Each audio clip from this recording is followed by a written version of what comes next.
Everyone, আজকে আমরা কাপড় চোপড় ওয়াশ করার জন্য ওয়াশিং মেশিনে চলে আসলাম। তো এখানে আসার পরে প্রথমে আমাদের রিঙ্গিটগুলোকে ভাঙাতে হবে।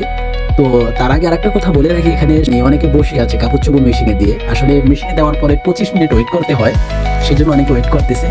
এই সাইডের দুইটা মেশিন হইলেই চলবে আমাদের, কারণ আমাদের কাপড় চোপড় একটু বেশি। তো মেবি সেই জন্য আমরা একটা 28 কেজি আর একটা হলো যে 10 কেজি দুইটা মেশিন নিলাম। তো এই দুইটা ভিতরে আমাদের কাপড় চোপড় ওয়াশ করা যাবে আশা করা যায়, যেহেতু আমাদের 3 জনের কাপড় চোপড়, তাই আমরা দুইটা মেশিন নিয়ে নিলাম। তো একটার মধ্যে দেখতে পাচ্ছেন কাপড় চোপড় দেওয়া হইতেছে, তো মানে ঢুকাইতেছে কাপড় চোপড় একটা করে ঢুকাইতেছে। এই সাইডেরটা এটা হচ্ছে 28 কেজি আর এই সাইডে মেবি 10 কেজি। তো যাই হোক, দুইটায় দেওয়া হয়েছে। দেওয়ার পরে এখন আমাদের রিঙ্গিত ভাঙাতে হবে, মানে পয়সা বানাতে হবে, মেশিনের মধ্যে পয়সা দিতে হয়। সেই জন্য আমরা টাকা দিয়ে দিলাম মেশিনে প্রথমে। তো টাকা দিচ্ছি এখান দিয়ে, উপর দিয়ে দেখতে পাচ্ছেন ওই নিচে আবার দেখতে পাচ্ছেন যে পয়সা তৈরি হয়ে বের হইতেছে। তো ওই পয়সাগুলোই দুটোটা মেশিনে দিয়ে তারপর চালু করতে হবে। তো আমরা সেই জন্য পয়সা হাতে নিয়ে নিলাম।